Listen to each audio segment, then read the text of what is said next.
आज हमारे पास जो स्रोत है उसका शीर्षक ही अपने आप में बहुत कुछ कह देता है। सेवक की हत्या, शासक का जन्म।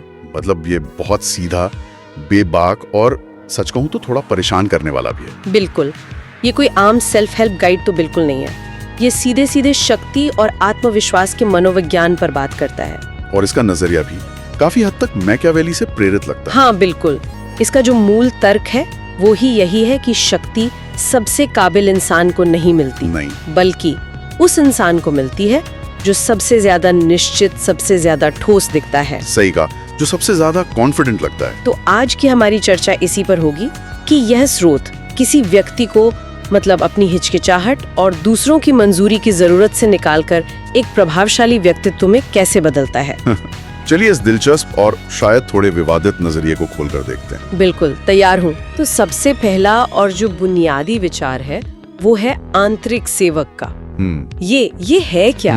स्रोत इसे हमारे अंदर की उस आवाज के तौर पर बताता है जो हमेशा हिचकिचाती है। हाँ, जो जरूरत से ज्यादा सोचती है और हर बात पर दूसरों से सहमति चाहती है। और यहाँ सबसे जरूरी बात ये है कि स्रोत इसे हमारी असली पहचान नहीं मानता। अच्छा। उसका तर्क है कि ये एक आदत है, एक तरह की प्रोग्रामिंग है जो समाज ने हम पर थोपी है, ताकि हम विनम्र और काबू में रहने वाले बने। बिल्कुल, ये वो हिस्सा है जो कहता है कहीं मैं कुछ गलत तो नहीं कह रहा, या क्या लोग मुझे पसंद करेंगे। और स्रोत का समाधान भी उतना ही कठोर है जितना कि उसका विश्लेषण। हाँ, वो इस सेवक को सुधारने या नियंत्रित करने की बात नहीं करता। नहीं, वो सीधे सीधे उसे मारने की बात करता है। ये सुनने में बहुत बहुत कठोर लगता है। हाँ, और ये जानबूझकर कठोर रखा गया है। इसके पीछे का विचार ये है कि ये एक मनोवैज्ञानिक जंग है जो खुद से ही लड़नी है। बिल्कुल, जो आपको खुद से ही लड़नी है। जब तक आपके अंदर का ये सेवक जिंदा है जो दूसरों को खुश करना चाहता है, आप कभी भी आजाद महसूस नहीं कर सकते। स्रोत साफ कहता है कि शक्ति कभी मांगी नहीं जाती, उसे उस आत्मविश्वास से लिया जाता है जो इस सेवक की मानसिकता में होता ही नहीं है। तो जो शक्ति मांगते हैं वो उसके लायक नहीं समझे जाते। तो ये सिर्फ एक मानसिक बदलाव नहीं है, बल्कि एक तरह का विद्रोह है। हाँ। पर इस विद्रोह को असल में किया कैसे जाए? मतलब सिर्फ सोच लेने से तो ये सेवक मरेगा नहीं। क्या इसके लिए कोई व्यावहारिक तरीका बताया गया है? हाँ, और वो तरीका बहुत ही शारीरिक और सीधा है। इसे उल्टा करना या इन्वर्जन कहा गया है। उल्टा करना? हाँ, नियम सरल है। जब भी आपका शरीर और मन सिकुड़ने या छोटा महसूस करने को कहे तो ठीक उसका उल्टा करें। मतलब अगर किसी मीटिंग में मैं नर्वस होकर कुर्सी में धंसने लगती हूँ तो जानबूझकर फैलकर बैठूं, ज्यादा जगह लूं। बिल्कुल। अगर आपको कुछ समझाने या अपनी बात को सही साबित करने की एक तीव्र इच्छा हो तो रुक जाएं और चुप हो जाएं। और जब आपको लगे कि आपको माफी मांगनी चाहिए तब भी रुकें और सामने वाले की आंखों में सीधे देखें, बिना पलके झुकाए। तो ये हर उस सामाजिक आदत को तोड़ने के बारे में है जो आपको कमजोर बनाती है। हाँ, ये तो fake it till you make it जैसा लगता है, लेकिन शायद उससे भी ज्यादा गहरा है। हाँ, ये सिर्फ अभिनय नहीं है, ये अपनी पुरानी पहचान को मिटाकर एक नई पहचान गढ़ने जैसा है। सही कहा। ये दुनिया के खिलाफ नहीं बल्कि खुद के उस पुराने संस्करण के खिलाफ विद्रोह है। बिल्कुल। स्रोत की एक पंक्ति है जो कहती है, दुनिया तुम्हें अच्छा और विनम्र बनने को कहेगी, लेकिन सच तो ये है कि अच्छे लोग इस्तेमाल होते हैं। शक्तिशाली लोग अच्छे या बुरे नहीं होते, वो बस सटीक, नपे तुले और अपने नियंत्रण में होते हैं। ठीक है, तो ये आंतरिक लड़ाई जीतने के बाद इसका असर बाहर की दुनिया में कैसे दिखता है, खासकर आपकी उपस्थिति या प्रेजेंस पर? यहाँ एक बहुत दिलचस्प उदाहरण दिया गया है शाही दरबार का। हाँ, ये एक बेहतरीन उदाहरण है। शाही दरबार में सबसे ज्यादा शोर मचाने वाला या सबसे ज्यादा बोलने वाला व्यक्ति राजा नहीं होता था।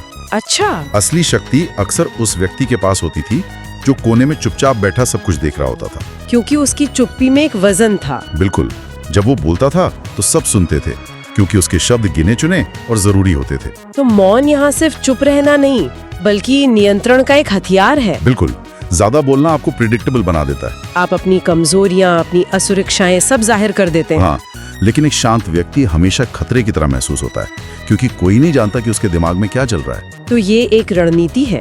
एक रणनीति है। दूसरों को पहले बोलने दो, उन्हें अपनी घबराहट बाहर निकालने दो। जो पहले बोलता है वो अक्सर ये बता देता है कि उसे किस बात का डर है या वो क्या चाहता है। और इसे शारीरिक हाव भाव से भी जोड़ा गया है, जैसे धीरे धीरे चलना, हाँ, जल्दबाजी में ना होना। ये दिखाता है कि आप नियंत्रण में हैं, आपको कहीं पहुंचने की जल्दी नहीं है। स्रोत इसकी तुलना एक शिकारी से करता है। एक शेर, वो हमला करने से पहले शांति से इंतजार करता है, हर हरकत को मापता है। जबकि उसका शिकार घबराहट में इधर उधर भागता है। बिल्कुल। ज्यादातर लोग तेजी से चलते हैं, तेजी से बोलते हैं, क्योंकि वे अवचेतन रूप से किसी और के मूल्यांकन के नीचे होते हैं। वे प्रभावित करने की कोशिश कर रहे होते हैं। लेकिन जब आप ऐसे चलते हैं जैसे आप उस जगह के मालिक हैं, तो आपको किसी को प्रभावित करने की जरूरत ही नहीं पड़ती। तो शरीर की भाषा से नियंत्रण दिखाना एक बात है, लेकिन जब बोलने की बारी आती है तो क्या ये सारे नियम बदल जाते हैं? नहीं। आवाज और शब्दों के बारे में स्रोत क्या कहता है? नियम वही रहते हैं, कम और नियंत्रित। स्रोत कहता है कि ज्यादातर लोग ऐसे बोलते हैं जैसे वे बोलने के लिए इजाजत मांग रहे हों। अच्छा। उनकी आवाज वाक्य के अंत में ऊपर की ओर होती है, जैसे वो कोई सवाल पूछ रहे हो। वे घबराहट में हंसते हैं या शायद, मुझे लगता है, मे बी जैसे शब्दों का इस्तेमाल करते हैं। इसी स्रोत ने आत्मविनाश कहा है। हाँ, ये ऐसा है जैसे आप कुछ कहने से पहले ही उसके लिए माफी मांग रहे हो कि हो सकता है मैं गलत हूँ, लेकिन ठीक इसके विपरीत एक मैकियावेलियन आवाज को धीमा, शांत और निर्णायक बताया गया है। हर वाक्य एक बयान की तरह, एक फैसले की तरह लगना चाहिए, जिस पर बहस की गुंजाइश न हो। इसके पीछे का मनोविज्ञान क्या है? मनोविज्ञान ये है कि इंसान तर्क से ज्यादा दृढ़ विश्वास का पालन करता है। अगर कोई पूरे यकीन के साथ कुछ कहता है तो लोग मान लेते हैं कि वो सही होगा। वो आपके शब्दों का विश्लेषण नहीं करते। नहीं, वे आपके आत्मविश्वास के आगे झुक जाते हैं। लेकिन क्या हमेशा धीमी और नपी-तुली आवाज में बात करना बनावटी नहीं लगेगा? क्या लोग इसे एक तरह का अभिनय नहीं समझेंगे? शुरुआत में शायद लगे, लेकिन यहाँ मुद्दा दूसरों को कैसा लगेगा ये है ही नहीं। अच्छा। मुद्दा ये है कि आप अपनी शक्ति को वापस कैसे लेते हैं। स्रोत कुछ खास तकनीकें बताता है। जैसे? पहली, कम बोलें लेकिन हर शब्द में वजन हो। दूसरी, मैं बस कह रहा था या ये सिर्फ मेरी राय है जैसे कमजोर वाक्यों को अपनी भाषा से हमेशा के लिए हटा दें। स्रोत कहता है कि ये वाक्य कमजोर लोगों के लिए बचने के रास्ते हैं। हाँ, और आपको अपने सारे बचने के रास्ते जला देने चाहिए। और एक तीसरी तकनीक है जो मुझे बहुत शक्तिशाली लगी। एक मजबूत बयान देने के बाद चुप हो जाना, वो मौन। हाँ, वो मौन एक चुनौती है। आप सामने वालों को स्पेस देते हैं कि वो आपकी बात को काटें। और ज्यादातर लोगों में इतनी हिम्मत नहीं होती। और अगर कोई चुनौती देता भी है तो स्रोत का सुझाव है कि आप बचाव ना करें, बहस ना करें, सफाई ना दें। तो क्या करें? बस कहें ये गलत है और बात बदल दें। ये संकेत देता है कि आपकी वास्तविकता पर कोई बातचीत या समझौता नहीं हो सकता। वाह, ये तो मनोवैज्ञानिक स्तर पर सामने वाले को निहत्था करने जैसा है। और यहीं से हम अगले हिस्से पर आते हैं, मनोवैज्ञानिक नियंत्रण का अदृश्य युद्ध। हाँ। स्रोत के मुताबिक आत्मविश्वास का तब तक कोई मतलब नहीं जब तक आप पर भावनात्मक नियंत्रण न हो। बिल्कुल। अगर कोई आपको एक वाक्य से उकसा सकता है, हाँ। या एक तारीफ से पिघला सकता है, हाँ। तो आप शक्तिशाली नहीं हैं। अब बस एक मुखौटा पहने हुए हैं। सही कहा। असली लड़ाई मन के भीतर है। हाँ। लक्ष्य है मनोवैज्ञानिक रूप से पहुंच से बाहर बनना। इसका मतलब क्या है? क्या अपनी भावनाओं को खत्म कर देना? खत्म नहीं करना, हाँ। बल्कि उन पर निर्भरता खत्म करना। अच्छा। यहाँ भावनात्मक निर्भरता को सबसे बड़ी कमजोरी बताया गया है। हाँ। जब लोगों को पता चल जाता है कि आपको किस बात से फर्क पड़ता है, हाँ। चाहे वो तारीफ हो, अपमान हो या अनदेखी हो, तो वे उन बटनों को दबाकर आपको नियंत्रित कर सकते हैं। तो लक्ष्य प्रतिक्रिया देने वाला इंसान बनना नहीं, बल्कि हर स्थिति का विश्लेषण करने वाला बनना है। स्रोत कहता है कि भावनाएं असली हैं लेकिन अप्रासंगिक हैं, जब तक कि उन्हें एक हथियार की तरह इस्तेमाल न किया जाए। बिल्कुल। तो इसे असल जिंदगी में कैसे लागू किया जाए? मान लीजिए कोई आपका अपमान करता है। सामान्य प्रतिक्रिया तो गुस्सा या दुख होता है। इस नजरिए के हिसाब से आपको कोई प्रतिक्रिया नहीं देनी है, कुछ भी नहीं, बल्कि उस अपमान को डेटा की तरह देखना है। ये व्यक्ति मुझसे क्या चाहता है, ये मुझे उकसाकर क्या हासिल करना चाहता है। और अगर कोई तारीफ करे तो खुश होकर पिघलने की बजाय विश्लेषण करें, इसे मुझसे क्या चाहिए। और अगर कोई आपको नजरअंदाज करे तो परेशान होने की बजाय और भी शांत और ठंडे हो जाएं। अपनी चुप्पी को अपनी ढाल बनाएं, अपना घाव नहीं। इस पूरी मानसिकता का सार समझे जाने की जरूरत को खत्म करना है। ये बात मुझे बहुत गहरी लगी। हम सब चाहते हैं कि लोग हमें समझें, हमारी बात सुने। और स्रोत के अनुसार यही इच्छा आपको नियंत्रणीय बनाती है। अच्छा। खुद को समझाने, अपनी बात रखने और वैलिडेशन पाने की इच्छा ही। वो धागा है जिससे दूसरे आपको कठपुतली की तरह नचाते हैं। और जब आप इस जरूरत को खत्म कर देते हैं तो आप एक पहेली बन जाते हैं जिसे कोई हल नहीं कर सकता। और वही असली शक्ति है। और अब हम उस हिस्से पर आते हैं जो शायद इन विचारों में सबसे शक्तिशाली और सबसे अलग है। अस्वीकृति। हाँ, अस्वीकृति को एक हथियार में बदलना। आमतौर पर रिजेक्शन को एक हार की तरह देखा जाता है। हाँ, लेकिन ये स्रोत इसे पूरी तरह से पलट देता है। ये अस्वीकृति को व्यक्तिगत हार के रूप में नहीं, बल्कि एक खुफिया जानकारी या इंटेलिजेंस के रूप में देखता है। खुफिया जानकारी? हाँ, ये एक तोहफा है, घाव नहीं। ये तो कमाल का नजरिया है। मतलब अस्वीकृति को अपनी हार मानने के बजाय उसे एक तरह का डेटा पॉइंट समझना। हाँ, ये तो पूरे खेल को ही बदल देता है। बिल्कुल। ये एक संकेत है कि या तो आप बहुत ज्यादा उपलब्ध थे, बहुत आसानी से मिल रहे थे, या फिर ये कि जिसने आपको अस्वीकार किया उसमें असली शक्ति को पहचानने की काबिलियत ही नहीं थी। तो अब आपके पास जानकारी है कि अगली बार क्या सुधारना है। तो इससे निपटने के लिए स्रोत ने कुछ कदम भी बताए हैं। 5 कदम अगर मैं गलत नहीं हूँ तो। हाँ, 5 कदम। जी। पहला, कभी भी प्रभावित ना दिखें। मतलब कोई रिएक्शन नहीं? कोई रिएक्शन नहीं। जैसे ही आप दर्द, गुस्सा या निराशा दिखाते हैं, सामने वाला जीत जाता है। आपकी प्रतिक्रिया आपकी कहानी का हिस्सा बन जाती है, इसलिए कोई प्रतिक्रिया ना दें।